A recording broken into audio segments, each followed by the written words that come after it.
देखो, मैं तुहाडे आप सबके चैनलों के माध्यम से सरकार को ये बात बताना चाह रहा हूं कि सरकार इस बात को हल्के से ना ले, लमकाने का प्रयास ना करे। मैंने 2 दिन से मैं सरकार को ये अपील कर रहा हूं कि भाई लोगों के अंदर गुस्सा फूट रहा है, अगर वो गुस्से को कंट्रोल ना करेंगे तो जरूर कहीं ना कहीं वो बाहर आएगा। ये उसी का नतीजा है कि ये जो लड़का है, जिस इलाके का जम्पल है ये लड़का, वो इलाका हमारा रामपुरा फूल ब्लॉक पड़ता है। वो उनका कल से 2 दिन से दबाव पड़ रहा है कि प्रधान जी कुछ करवाएं। हम उनको ये कह रहे थे कि सरकार की तरफ देखते हैं, सरकार हो सकता है आज कर दे, कल कर दे, लेकिन सरकार इस बात को सीरियसली नहीं ले रही। तो कल वो जाम करेंगे, रोड के ऊपर लोग अपना धरना प्रदर्शन करेंगे, और हमारी भी प्रयास है कि सभी ऑर्गेनाइजेशनों के साथ बातचीत करने के बाद, दोनों फोरमों के साथ की आपस में सहमति बनाने के बाद, अगर सरकार इस बात पे थोड़ा सीरियस नहीं होती, ऐसे ही रहेगी, तो हमें मजबूरन कोई और रास्ता, फिर मतलब कोई सख्त कदम उठाना पड़ेगा। देखिए, ये रोड तो स्पष्ट है कि बठिंडा चंडीगढ़ जो रोड आता है, इसे रोड ते आउणगे, और वो बड़ा रोड है। डलियाल साहब, एसपी जींद वालों कहा गया है कि शुभकरण जी डेथ है वो हरियाणा जुडिक्शन दे विच हुई है, तां फिर परचा किस बिहाफ ते बनता है? मैं पूछना चाहना कि अगर वो ये कहते हैं कि हरियाणा की जुरिस्डिक्शन में हुई है, इसका मतलब जो आदमी पंजाब का हरियाणा के अंदर जाएगा, उन सभी का कत्ल करने का अधिकार दे रखा है पुलिस को। किसने दे रखा है? एक तरफ तो वो ये कहते हैं, इसका मतलब उन्होंने मान लिया कि हमारी ही गोली से वो लड़का मारा गया है। जब वो ये कह रहे हैं कि हरियाणा की जुरिस्डिक्शन में ये हुआ, दूसरी बात यह है कि किसके हुक्म से ये गोली चली है, वो बताए ना। हमारा निवेदन ये है कि उनके खिलाफ बनती कार्रवाई करने की जरूरत है। वो पंजाब अगर हरियाणा की जुरिस्डिक्शन में ये हुआ है, तो हरियाणा की जुरिस्डिक्शन में होने की जो बात करने वाले अधिकारी हैं, उन्हीं की किसी के दस्तखत के अंदर वो सब काम किसी के ऑर्डर के अंदर तो हुआ होगा ना।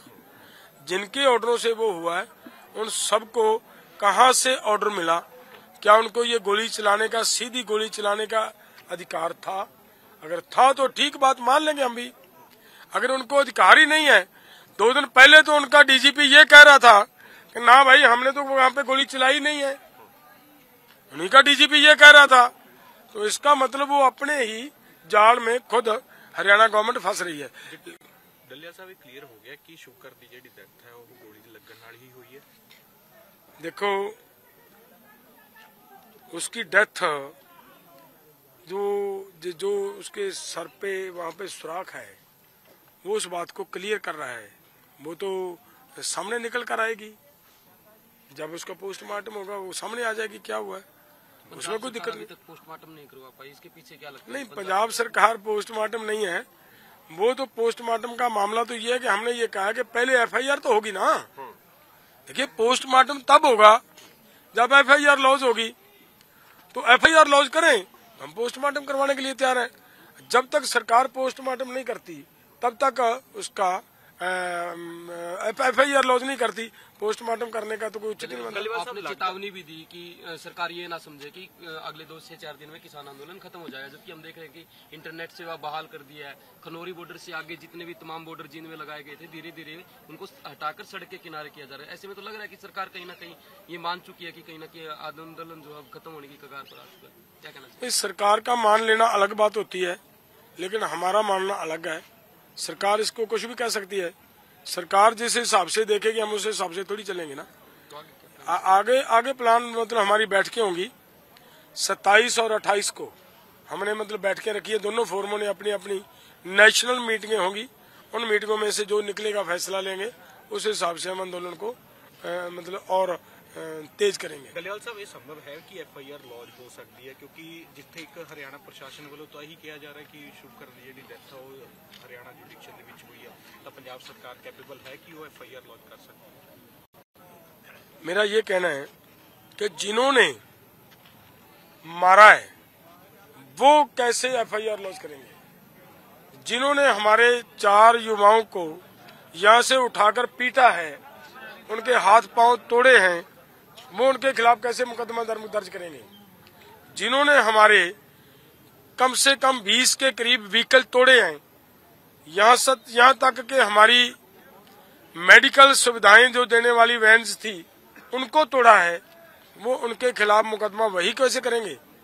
उन्हीं के पास इन्वेस्टिगेशन जाएगी तो वो कैसे होगा। हमारी पंजाब गवर्नमेंट क्यों नहीं मुकदमा दर्ज कर सकती।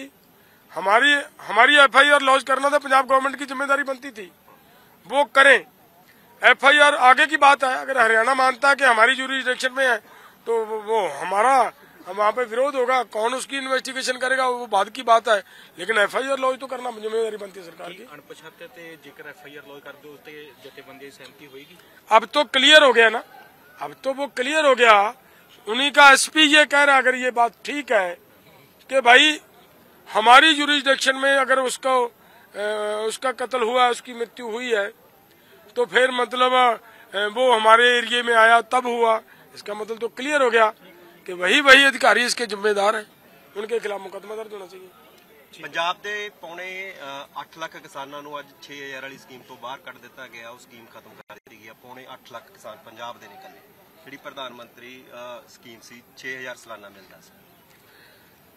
देखो, जब वो स्कीम दी गई थी हमने तब भी ये कहा था कि हम भिखारी नहीं हैं। तब से हमने कभी वो सहूलत नहीं ली। हम ये मांग रहे हैं कि हमें डॉक्टर स्वामीनाथन की रिपोर्ट के अनुसार फसल का भाव दो, कम से कम डॉक्टर स्वामीनाथन के फार्मूले के अनुसार दो, और हम कोई भिखारी नहीं है कि किसी से कुछ मांगेंगे। अगर सरकार ईमानदारी से किसानों के ऊपर उनकी फसल का भाव, डॉक्टर स्वामीनाथन की रिपोर्ट को भी छोड़ो, उनकी जिम्मेदारी ये बनती है कि जो प्राइस इंडेक्स 67-68 में बना था, 67-68 में बना था, उसके आधार पे सरकार हमें फसलों का रेट दे। हम किसी तरह की कोई खैरात नहीं मांगते सरकार से कि हमें बिजली फ्री दें, हमें कोई सब्सिडी दें, हमें कोई खाद के ऊपर सब्सिडी दें, हम कोई सब्सिडी नहीं मांगते, लेकिन हमें हमारी फसल का भाव उस हिसाब से मिले।